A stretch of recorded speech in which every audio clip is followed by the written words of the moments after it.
If we all can have compassion for the fact that we all have something that we need to heal, and oftentimes when we do something that maybe later on is might hurt someone or what have you, like it's oftentimes it's coming from an energy that exists in us that we can heal.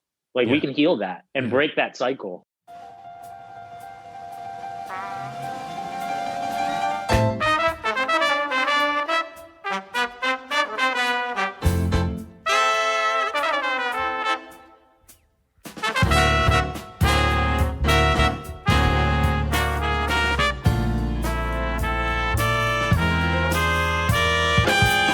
Dave Bolger here, and welcome to Had I Known, a show that explores the journeys of some of the most interesting members of the Hamilton College community.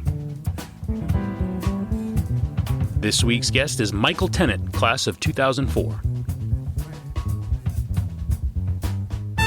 All right. I hope everyone is enjoying a long holiday weekend. Happy birthday, America. I'm back in the closet studio and out of the car studio while I was on vacation last week. I'll say that the biggest lesson I learned on my vacation this past week was s'mores made with Reese's peanut butter cups are a major upgrade over s'mores with regular chocolate. If you haven't tried that, I highly recommend it. It will change your life. A serious conversation this week. Michael Tennant, class of 2004, joins. If you've been paying attention at all to the goings-on of the Hamilton community, then you should be familiar with Michael's work. He's been getting a lot of attention lately for the work he's been doing in an attempt to spread empathy amongst our society. He is the founder and CEO of Curiosity Lab, and in that venture created Actually Curious, a card game meant to spread empathy and foster meaningful conversations. You'll hear a lot about that in our chat. And in January, he was announced as the entrepreneur in residence for the advertising agency Arnold Worldwide, where he's charged with helping to infuse empathy in the work the agency does for its clients. And I'm sure by now you're well familiar with the special edition of the Hamilton magazine, We Are Hamilton, that was published. Now, one of the essays in that issue was written by Michael, and he opens that essay by writing, "The healing we are looking for might need to start from within." And that comes through loud and clear in a lot of what he talks about. You hear very quickly he talks about looking inside himself to understand what happened in an interaction. You'll hear it in the conversation. And that comes through again and again in this search for empathy. It's a really interesting conversation. It gets deep fast and stays there. He says at one point he doesn't like to have superficial conversations, and that became clear to me pretty quickly.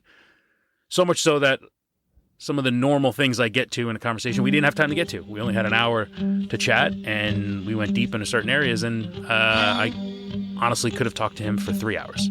So maybe we'll have to schedule a part 2 at some point. I learned a lot in this conversation. Hopefully you do too. So enjoy it. Here is my conversation with Michael Tennant, class of 2004. Correct. Very correct. Yeah. So are you Boston based now?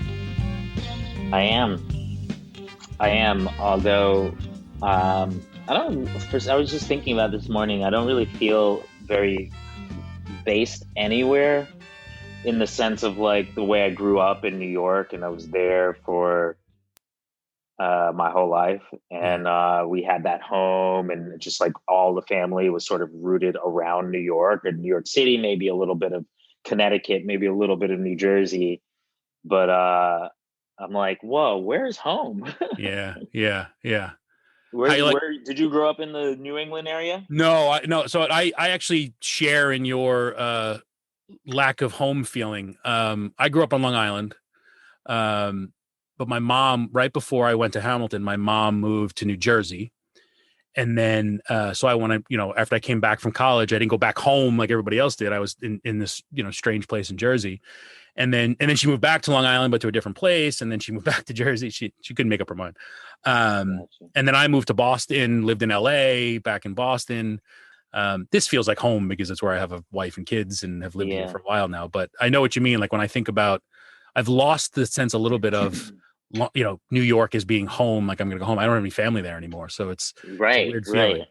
Yeah. Our family's all scattered around, and I was just like my parents are in Florida, and I went down to Florida because like there's it's kind of interesting. I hope I get some more time to dive into it, but this like turnover of the real estate market. And so down in Florida, you've got now like these like 70, 80 something year olds who bought homes like well, at least here's a demo I can speak to of some knowledge. Caribbean in particular, Uh-huh. who bought these homes like in the 80s or the 90s. They like were sold this real estate promise of like, cost of living and move down to Florida, especially if you're in the medical or healthcare or any of these fields that are high job opportunity. And so now all of these folks are aging out, and Yeah. they're actually like these 3 4 bedroom homes are just too much home for them now. Yeah. Yeah. Yeah. Anyway, I mean, it's, what I ended up looking at was like a mismatch between like what an asking price and like the work that's going to be necessary, but at the same time it's kind of just interesting to see that happening, especially Right. since I'm now in my mid 30s. There's also a bit of sadness to it because my parents are in this demographic where they're like 5 years off, maybe Hmm. 10, hopefully 20, Right. um, from where these other folks are. But I don't know. I guess I was looking at a home down there, and I don't really feel that much like at home. I feel a little bit. I came back last night, and being down in Florida, the in Southwest Florida, the political tension is so thick, Hmm. especially in a way that maybe someone would feel that way coming from Florida, having a different ideology than I do to Boston. But me down there, I just kind of feel like on guard. Uh-huh. Uh-huh. It's I mean, there's that element of being black as well, yeah. and like maybe like I wear a hat that has an X on it, like Uh-huh. Malcolm X. So I Uh-huh. probably signal my liberalness a little bit more than most. But Right. Right. Yeah, it's Florida is an interesting place, boy. um yeah. so where in you said Southwest Florida, whereabouts? Uh, well, my folks live in Port Charlotte, Florida, which Okay. is like 45 minutes south of Fort Myers, I believe, south Okay. or north. Okay. Yeah, I have family in the Bradenton area, so yeah, yeah, a little north sure. of Sarasota. Yeah, yeah, yeah. Of course, yeah. Same Yeah, area, more or yeah, less. yeah. I mean, it's not, it's the beach is nice, but Yeah, it's a different world. yeah, I, don't know, I think that sun bakes your brain or something. yeah. Well, yeah, yeah. I mean, I think there's a lot of things at play. Yeah. How There's you also this like prevalence of like and a lot more necessity of and just volume of just kind of like blue collar trade work and service work. mm, Like there's so much more. Like we go up in the office building and then come home and then we do our stuff from 5 to 7 or whatever. It just feels right. like there's a lot more. You need your AC taken care of. You need Yes. to take care of Yes. that roof. You need to make Yes. sure you take care of that like rodent issue or your home's going to be damaged. Yeah. And it's just a lot more of that because of the heat and like I don't know. Interesting. But you would I'm wonder. just enjoying kind of in a way, I want to understand the differences in how people live and how people view and how people arrive at their ideology or at their sense of safety, their sense of happiness. Mhm. And so like I try to stay, I guess, away from not to pick on you because I definitely have in a way, but I just try to stay away from even taking my mind to a place of like, oh, sun breaks, bakes, Yeah. what if, Yeah. Yeah. Yeah. Yeah. yeah. No, that's a good There's, point. mhm. That's a good point. Do you sense that being down there, people? So to your point about wanting to understand, right? Yeah, And from what I've seen about you and read about you, certainly having open conversations to get to that understanding is critical. Um, have you being down there and showing that interest? Are people open to have those conversations? If you're walking around with an X hat on, are they willing to engage in that to that degree? I'm not sure yet. Okay. I would say even for myself, I'm not sure how I'm still testing the waters in a way. I mean, I guess short answer would be no. Mm. Some, Hmm. as in anywhere. Uh-huh. Um, it's hard to like, it's hard to encapsulate an answer in just like a short answer because uh, I guess I'm still even kind of processing it. Gotcha. Like I went to a place that was a health food kind of yoga spirituality kind of very like usually like the signals say like that's safe, go there for Mm. a moment. Like actually Mm. it's actually the type of profile of the earliest places that bought the cart, Hmm. right? Metaphysical stores like yoga, spirituality, health, um, and with my wife, and we went in and we had our masks on, and we were having like a chat, and then after a while, it got to this place where the the proprietor or whatever she was for this place said, "Oh, by the way, you can take your mask off here. We don't mind." And honestly, like I was just so not even in a world of having a radar for this. My wife had more of it because she's like familiar with the like there's this I guess anti-masking spirituality community, and there's like some riffs. There's riffs in Huh. every freaking community. Riffs Yeah. in, Yeah. within like the wellness community where or not or anti-vaxxing Sure. and Sure. masking perhaps, I Sure. Sure. Sure. guess. I Sure. don't Sure. know. I'm Yeah. not trying to like stoke any flames at No, I all. get you. I get So, you. Yeah. but the energy in our conversation very quickly went to this place where because I think I can't remember what Caroline said, but I remember the response being like, whatever you believe. And I guess because we were vaccinated, and we were like, oh yeah, we're vaccinated. And I said some places want it, some places don't. It's kind of hard to tell. So Yeah. we just kind of default to starting, going with the mask. And she's like, oh, so you're vaccinated and you have your mask on, whatever you believe. And it just Yeah. really went to this place where it was like, whoa, like there's like judging going on Yeah. here. Yeah. Yeah. Um, so I mean, that's an example of something that I'm still sort of processing. I was down there with my family. I let go of things a lot more quickly. I'm sure that it'll be material for writing at some point, and I'll unpack it a bit more. But the situation that's really sticking with me is I brought a contractor. Like we're looking at this home. It's going to need refurbishing. I've never bought a freaking home. I don't know anything about this. And I've learned about this 203k loan, which is like a loan where you can get the mortgage and you get the cost of the renovations covered within the first time homeowner loan. I'm sharing this as well, just in case there are people like me who've never heard of any of this stuff and should Mm. know that these options exist for them. Um, but so anyway, I bring in this contractor into the home, and I had the most like low key abrasive and attacking exchange with one of the two partners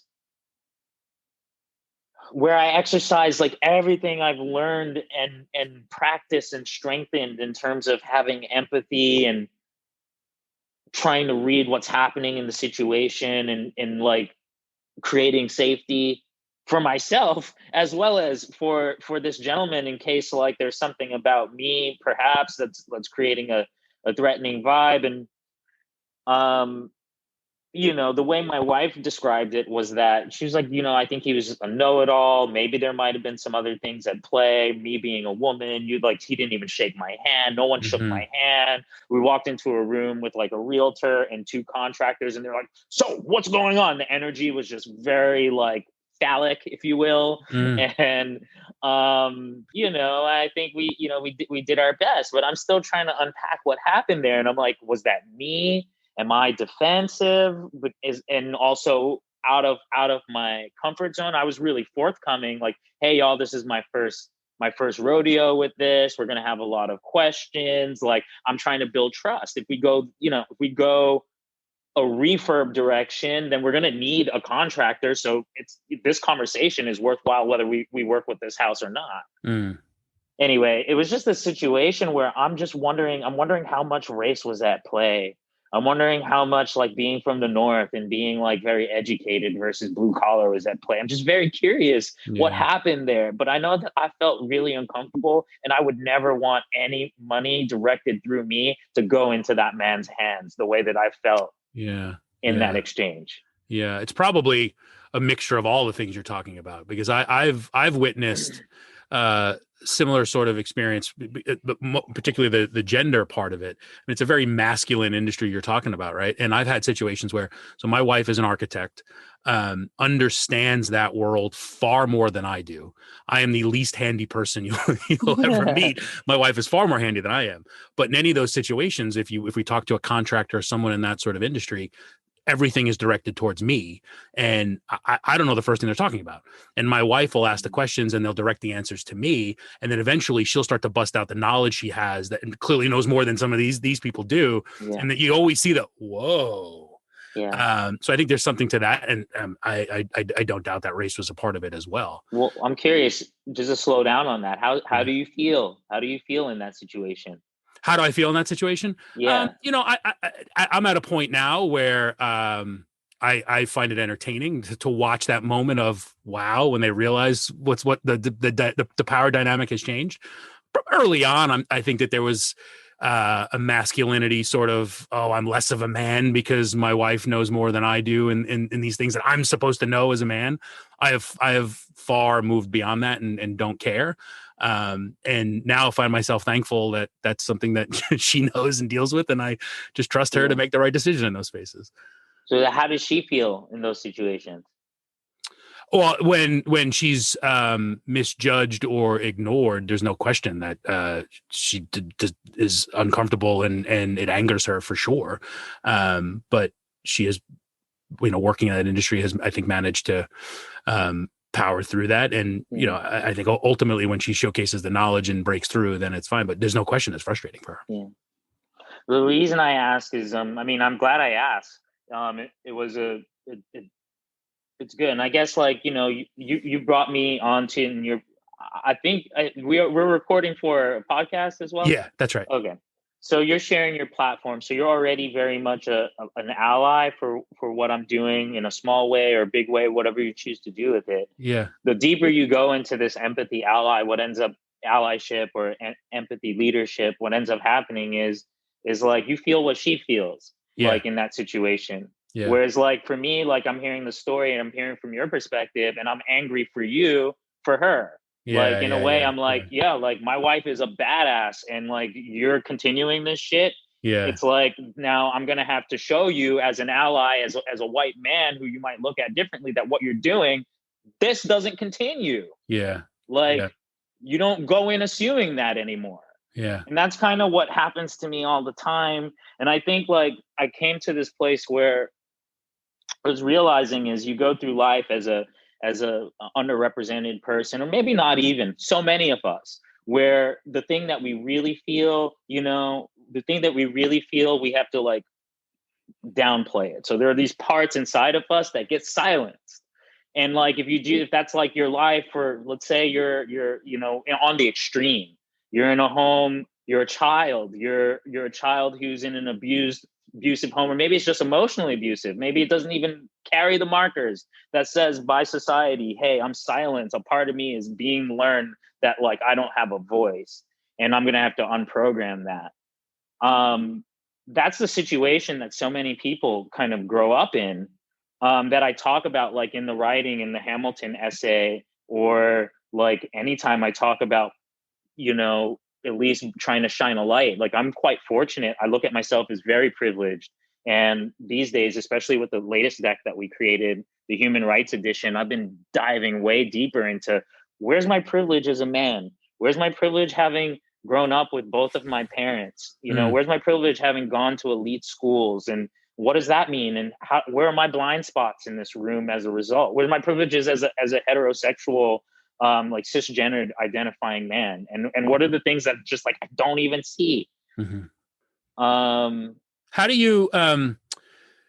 you caught on quickly and corrected me when I made a negative comment about people in Florida, right? And clearly, um, this idea of empathy, and I want to talk a lot about this, but it drives everything you do, and you're trying to find common ground and find, and approach everybody with empathy. But then at some point, with all of that shit you just talked about, there is a point where you have to stand up for yourself or call out when behaviors are wrong. What's the line? How do when does empathy Yeah. end and defending yourself and getting angry start?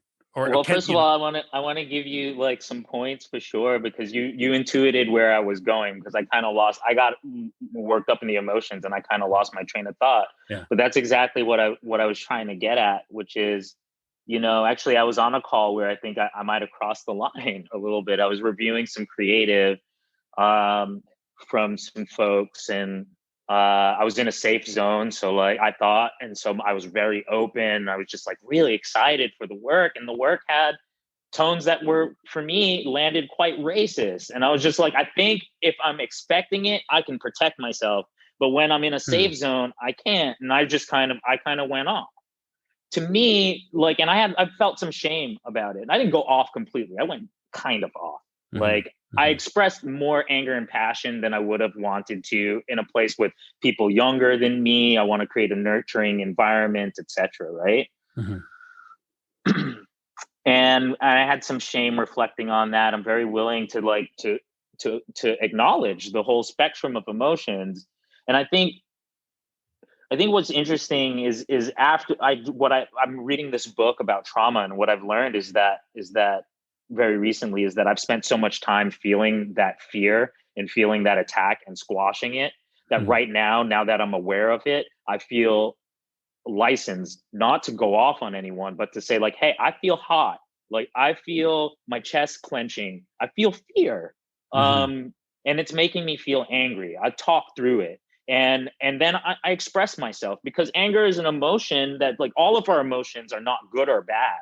They are emotions that we all experience that teach us something about our emotional state, that teach us about our safety and how we psychologically feel. Like, there's no difference between feeling potentially attacked in a room and being hyper aware of it by some subtlety to our psychology, to our physiology. There's no difference than a saber-toothed tiger coming at us. Hmm. When, especially if we've got some subconscious trauma that is being triggered that we don't know about, there's no difference to our body between that imminent danger in prehistoric times and now. So okay, so to answer your question, where's the line? I don't know. I'm playing with it. I think Yeah. that the line for a very long time has been, if you are on the other line of the other side of the power dynamic, then you keep your mouth shut.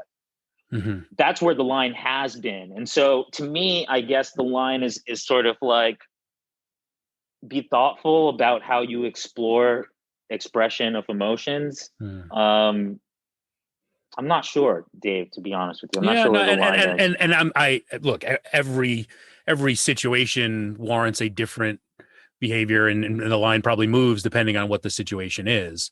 Um, Like for example, with the contractor, I yeah, kept the line at, I don't know, getting contractors here are really hard to get.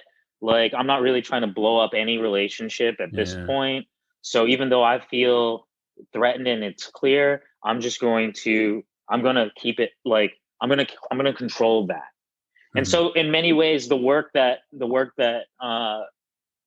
we do helps people to get a better connection to their body, the physiological responses to emotions, so that you have more tools. I know I'm getting hot. I'm not processing as fast as I normally do because I feel threatened. Hmm. Like my lizard brain is kind of speaking up here.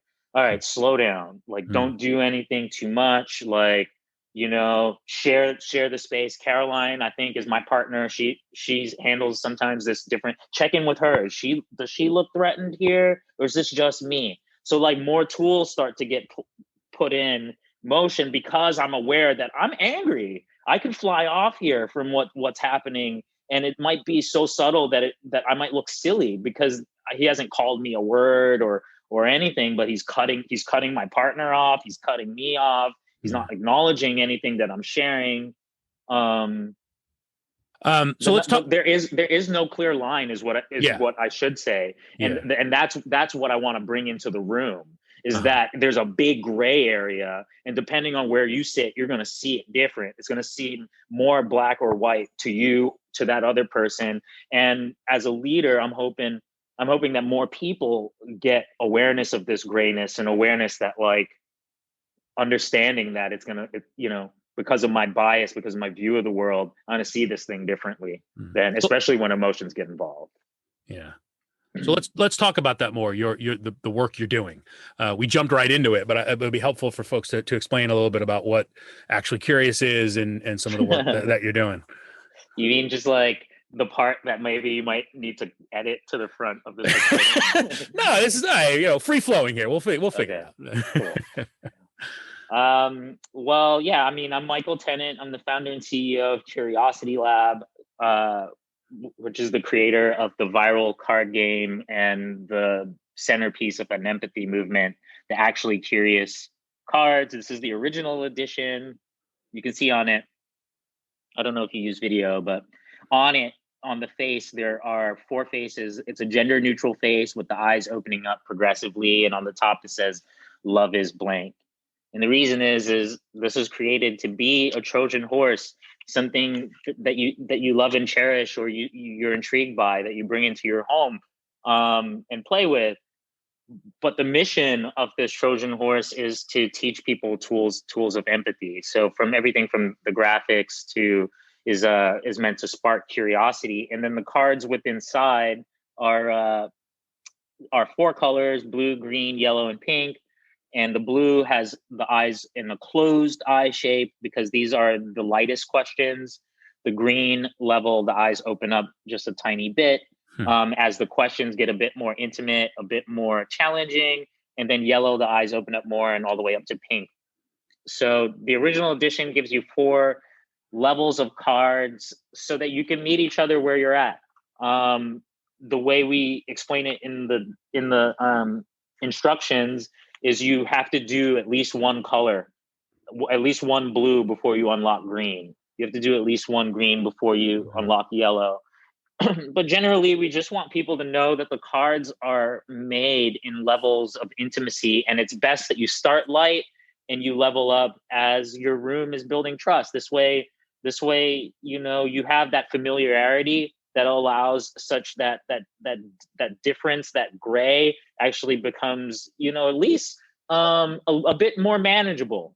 You Mm-hmm. get actually more curious about that gray rather than having your fear or need to affirm triggered by the difference between this gray from your black and white, if that metaphor makes any sense. It does, and it also seems to me, hearing you speak earlier about your experience reviewing creative and how that angered you, and you spoke up about that, and what I understand about the game and the questions on the cards, hearing about that progression makes sense to me, because it feels like one of the things I wanted to ask you about is there also is it feels like a big part of this is being open to exposing your own vulnerability.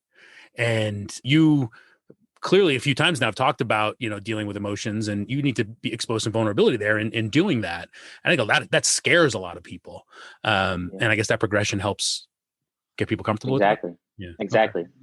Exactly. And then we went and created two more editions right after, because what we found is that deck was too vulnerable for many folks. So we made the happy hour edition, which is really great kind of it's happy hour. You laugh because, and that's why we named it that way. It is a great game to play. Like when as a drinking game, all the questions bring about happy storytelling. If any tears, it'd probably be tears of joy. But also the questions are really just like a great kind of self-love, gratitude, affirmation practice. Really a great wellness tool. And then we created the culture edition to go even lighter. So the thinking here is, so here I'll show you my a little bit of my own judgment progression. I've since moved from, I don't do a ton of like pop culture things. Of course, I watch Netflix and whatnot, but almost in order to move on and create space to create more, I start judging that. And so So water cooler talk, like I go really deep pretty fast. And so Mm. I would be a little bit judgy about just like your basic, like, hey, what did you watch on Sunday kind of thing, watch the game kind of thing, right? Mm-hmm. But in my evolution, I said, well, we really want to broaden the spectrum. We want to bring everyone into the tent. And water cooler talk is like, I mean, that is an easy way. So how could we take that, and instead of scoffing at it, like make it really thoughtful, make it an entry point to thoughtful questions. So that was the brief around the Mm. culture edition. Maybe we could try one of them. And Mm. then on Memorial Day, we went the other way. So yes, we're still broadening the tent, but our core audience, the ones who like show up at our workshops, are learning how to moderate conversations using the cards, or bringing the tools into their work in academia, in corporate America, in nonprofits. Those very, very core audience, which as a marketer, those are the ones that you listen to the most. They wanted to go deeper. So we Mm. created the Human Rights Edition, which, like I said, I think now in terms of vulnerability, it's a challenging game. It's very challenging for me as well. I think I've only answered maybe 7 of the 52 questions. But I'm very much in this place of trying to like explore a new gray line, Mm. which is like, I know that I mean well and I mean to do well, but I'm also exploring my bias. But I have to like, I know at the core that I mean well, and I have to make sure I keep my energy both in a place of stretch, but also in a place of honoring where I deliver on my values every single day, as I explore, as an anchor for exploring the parts where I think I need work, if that makes sense. It does. Where in that area, when you say you need work in how you judge other people, how you think about some of the situations you're talking about. Like, what do you mean in terms of need work? Well, just how my privilege and my biases show up, and Got it. and potentially result in a power dynamics between me and other individuals that I wanna contribute to lessening. In Got it. particular, and I kind of mentioned some of them earlier, but I know that I'm a heterosexual man who went to good schools, grew up with both my parents.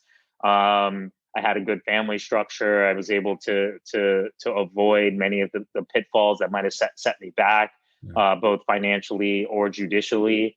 Those are just a few. So recognizing in a given situation how that experience or those privileges are impacting whatever the exchange you're having with a person. Does that am I Yeah. getting that right? Okay. Yeah. Okay. Or even as simply just like, might make it more difficult for someone who has a very important voice to feel safe enough to express it and to Mm. be heard. Mm. Why the card game, generally speaking? Why empathy? What sparked this, and why is empathy so important to you? Um, why the card game and why empathy? Um, when it originally started, it was just kind of like a tactic. It was an experiment in a couple of ways. One is like, hey, could we gamify trust building? Mm-hmm. As you kind of noted. But two, I wanted a shot at owning the means of production. I've been in marketing services or marketing within media entities for 15 years, and I always knew that in order to accumulate wealth, you kind of need to get closer up the production chain.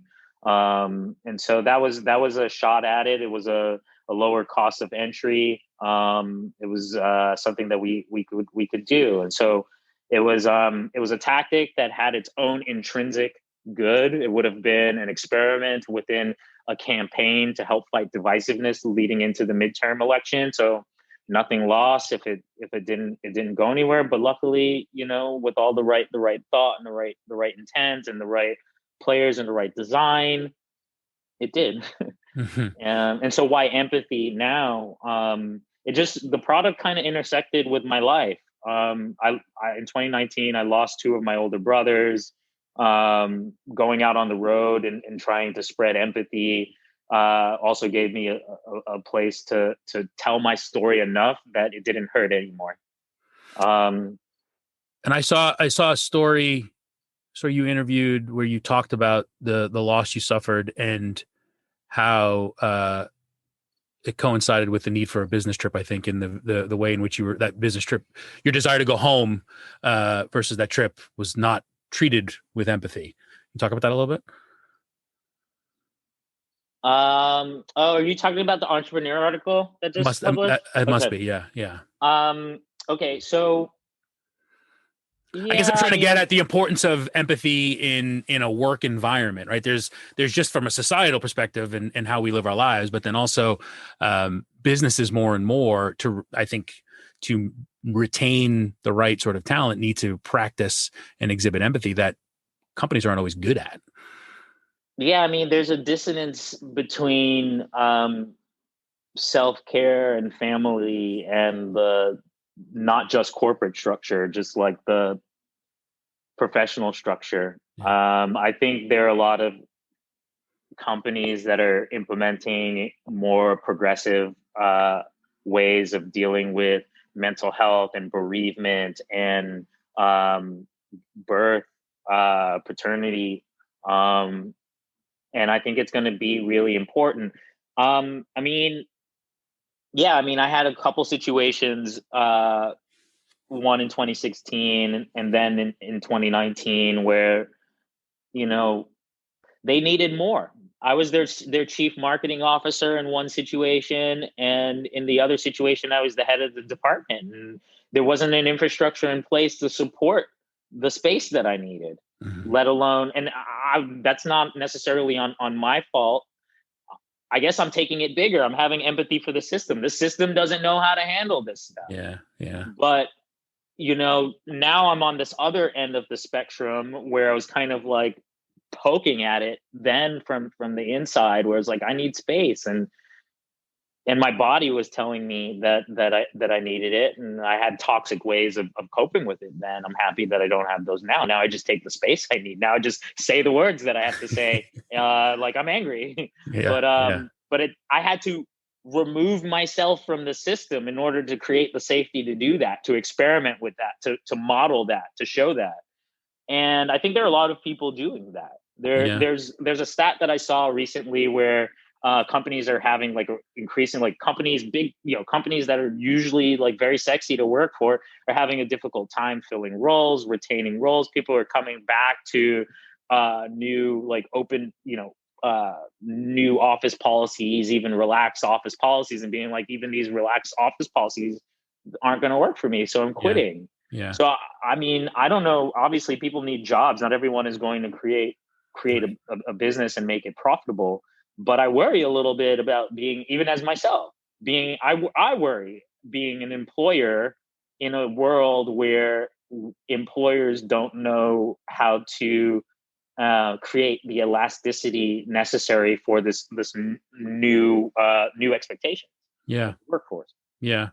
And then the flip side for the employee, there are still many people who don't have, I think, the confidence and the bravery to do what you're suggesting, which is saying, share, I'm angry, or I have a problem, or I need space.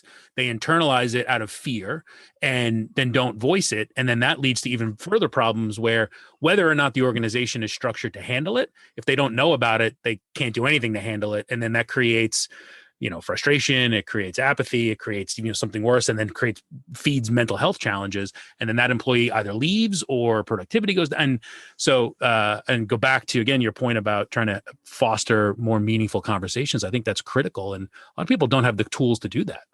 So here's one thing that I would do and flip it, because I put it on me because I'm constantly modeling, doing the work. Yeah, I'm a CEO. I have people who work for me. Like I want to paint it from that perspective. As I'm looking inward, that's the perspective I'm doing it yeah, from. yeah, But what I want to reframe is this: we do know, employers do know. Um, Mental health rates are higher, retention rates are the lowest, like we do know. So it's not so much that that we don't know that employees don't have these things that they don't feel safe sharing. It's more like we do know it, and we can either choose to try to find solutions where we can create more trust Mm, between the entity, the employees, that we close this gap, whatever it takes, or we don't. mm. I just wanted to make that reframe because it's not necessarily, I don't think the onus isn't on the individual employee No, to develop the strength to break that. I think it's on the structures to acknowledge that we need to figure something out. Um, we need to figure something out, or our competitors will, or like something's going to happen, but we sure. need to be proactive about it. No, I think that's right. And the point wasn't to say that it's the onus is on the employee to speak up. It's on the system. It's on the organization to create the safety and the systems to be able to and give people the tools to be able to voice it when they need it. Right. Yes. Right. I think we know, employers know that this problem is widespread, but on an individual basis, I think about someone leading a team. If I'm leading a team of 6 individuals and I don't know, what their immediate needs are, or when they do need that space, it's hard to do it. So you need to be able Yeah. to create the environment that they feel comfortable to say that. Yeah. Totally. Totally. Um, you mentioned workshops you do, and I noticed you call them workouts. Is empathy? I mean, and you clearly strike me as someone who chooses your words carefully. So there's meaning behind the word workout. Is empathy a muscle that we need to train? 100%. It is a muscle that we can, no matter where our baseline is, strengthen for sure. And as far as our workouts, it's a pithy thing that we do, another little Trojan horse. But thank you for creating that connection. We use that mostly in the consumer setting. In corporate America, we call it workshops, where we do workshops that are helping organizations to build trust with their staff for reopening. We do workshops that teach those leaders of all levels, because we really think everyone's a leader in some way. Where that's actually our mindset is, particularly where it comes to creating safe space. We're all leaders. We all have a voice. But teaching inter-hierarchical leadership teams greater awareness of their own emotional state, their own inner compass, and how to tap into that. And then that gives them a greater appreciation for wanting to find alignment within the organization around what we as a group, as a collective, stand for, and then to champion that together, and to make sure that those within that community, be from executives to interns to suppliers um, to customers, you name it, the whole ecosystem, that we're all really thinking about how those values really play out to our authentic relationship. So yeah, I mean, I guess that's on a broader scale, but we have this. I have a 5 phases of empathy model. I'm actually starting to write a book on it that really underpins the empathy leadership work that we teach in organizations and individuals within organizations. And then, yeah, I guess that's where we've kind of been focusing right now. I think there's a lot of work to do just even within that narrow product set. But Mm. of course, I've always been in business and brand strategy. So where it makes sense, where it aligns with our focus areas around diversity, mental health, and human rights, then we look for other collaborative partnerships as well that might span beyond that team building and empathy leadership work that I just mentioned. Have you heard of a book called The Body Keeps the Score? No. Oh man, this book is about how the body keeps signals and reminders of trauma. And Mm. I think Dave, I think you should definitely check the book out. I will. It does not make a tie between this at all, but I can feel it viscerally that that you'll see the connections that are coming up for me. I will Um, check it out. And look, I lost my dad when I was 16. My mom passed away about 10 years ago. So certainly dealt with things myself. So I will check it out personally as well. So thank you. yeah, when you mentioned when you mentioned just moving around college, I Yeah. certainly took note of that. Yeah. And I appreciate you sharing that, Dave. Yeah. Of course. And then, yeah, I mean, as you get into this work, so I just get a sense of, I don't know, I just sense that you're gonna go deeper than most. Um, yeah, there's gonna be some really awesome moments when you find, in a way, in a sad but beautiful and awesome moment, when you realize that like somewhere in your body there's a message from like a younger version of you that's still hurt. Yeah. Like we all have it, and that's why this work is so universal. That's why I'm so curious about what's happening with this contractor guy, or what happened there. Mm, Is like, if we all can have compassion for the fact that we all have something that we need to heal, and oftentimes when we do something that maybe later on is, might hurt somebody, whether we realize it or it might hurt someone, or what have you, like, it's oftentimes it's coming from an energy that exists in us that we can heal. Like, we yeah. can heal that Yeah. and Yeah. break that cycle. Yeah. At least that's kind of the most altruistic version of what's driving me. When I don't know where I'm directing it to. I'm remembering like being on that road trip that you noticed, and like being on a gravelly road, and feeling like shaking in my body, and then coming to a memory that, like, I took so many road trips with my brothers, and I didn't Oh, realize that part of the reason I got on the road and decided to drive down the country, up the country, across the country, is because I was connecting with them, you know? yeah. Yeah. I mean, I guess a lot of it comes to putting yourself in other people's shoes, right? And trying to understand. And, yeah, I would assume a lot of people don't start from that place. And I sense that that's where you're trying to start from. And it's not always easy, right? In any given moment, it's not always easy, but it's easy to just write off that contractor as I did. Florida, the sun bakes the brain.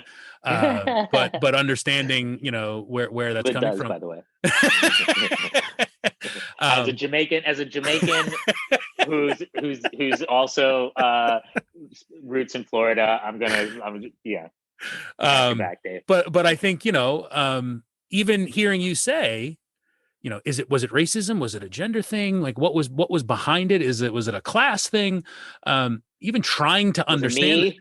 Right, sure. But even an attempt to understand that, right, I mean, it's classic empathy, is that a lot of people don't do that. A lot of people would just be, F that guy, he was a jerk and I'm not going to pay him and I'm done with it. But for you to sit and think about it, I think is really fascinating. And I think it's the heart of what you've been talking about. And I think you're right. I think people adopting that mindset a bit more would help start to put us on a path to cure a lot of what ails us, right?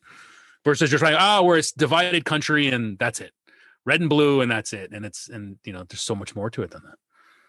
But I will say, and I think this is kind of the energy I came in with, is, and this is, I'll make this as an appeal, is the more you do it, is the more you're aware. It's almost the more open you get. So it's the more aware. I'm not necessarily sensitive in the sense that, like, I'm getting into, like I just told you, I illustrated a place where I chose very consciously to manage my emotions. But it is tiring, it's taxing.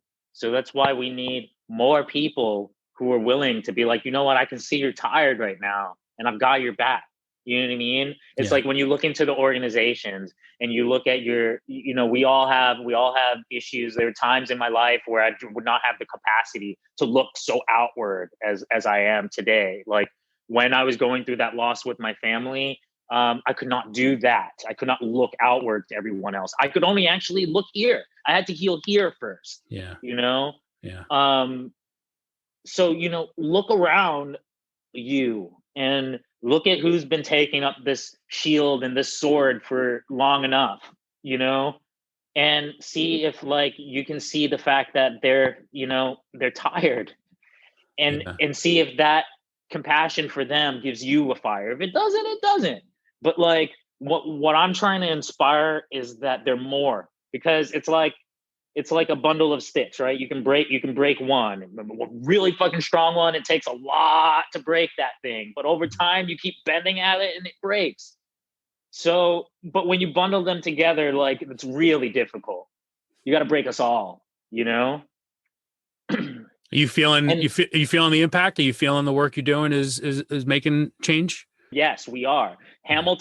Hamilton the way that Hamilton has rallied around me and responded to that essay, and Yeah. the way that Avij has mentored me, and the way that you're sharing your platform, and all the thousands of people who have either bought the cards or brought us in to do the workshops within their organization and worked with us to explain to that CFO why this work is necessary, why it's adjacent to the DE&I work that we do, and necessary for the future of our organization, for the economic well-being of our organizations. So yes, like there are a lot of different forms of people joining into that bundle, for sure. Good. Thank you for bringing up Hamilton, as this is a show that is supposed to be connected to Hamilton. I haven't mentioned it once in the now almost hour we've been here, and I know I don't want to take up too much of your time, but talk to me a little bit about your Hamilton experience. How'd you end up there? I ended up at Hamilton.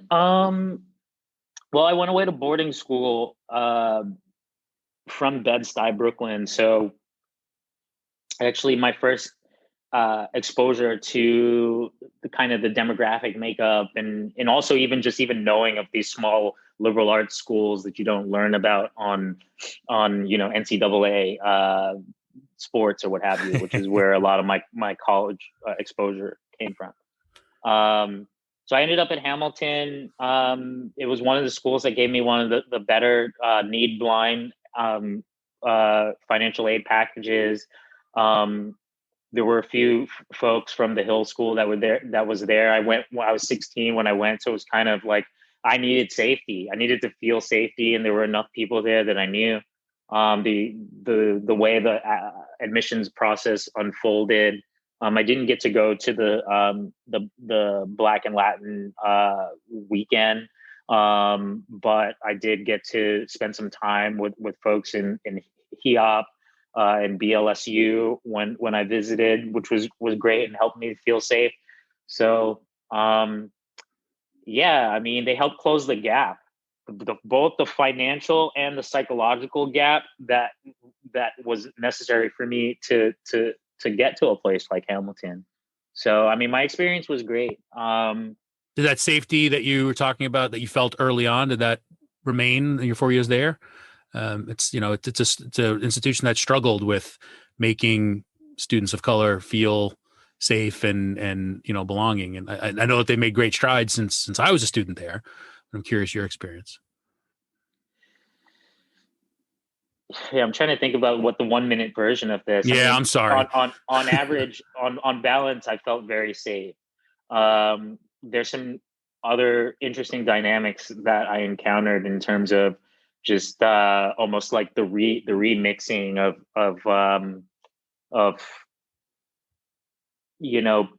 I think a lot of people look and you say like, oh, that's a student of color, but there's a lot of dynamism in there. They're international students. They're students coming from boarding schools. They're students who are coming from wealth, but are students of color. There's a lot of dynamism. And honestly, my learning of that was still kind of unpacking. Like my 16-year-old brain was still learning about all the nuance that happens when when students from around the country show up on a campus. Well, and world. So it was a really great experience. And it continues to be. All right, that's Michael Tennant, class of 2004. I have to be honest, I was a bit relieved towards the end when he said that this type of work is exhausting, because the idea of constantly looking inside yourself and constantly wondering what's fueling interactions and what's behind things people say and do does seem daunting. And as you go through the card game and understand what that's meant to do, it's meant to help it be less exhausting. And watching some of the workshops or workouts that he's posted online, you see how that can happen, and you can see it start to evolve, and you can see people making connections. It's really interesting work, and it's starting to catch on. I mean, when Beyonce is touting your product, I think you're onto something. My thanks to Michael Tennant for joining. Big congratulations on all his success. Good luck and continued success, and good luck with the book. I said to him at the end that definitely want to have him back on when he publishes his book. You have been listening to Had I Known on WHCL-FM, Clinton, New York. Had I Known.buzzsprout.com, Had I Known Show on social media. As always, my thanks to Dr. Michael Woods for supplying the music on the show. And once again, Doc is going to play us out. Hope you enjoyed the show. We'll talk to you next week.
Had I Known podcast show on your radio or take it to go.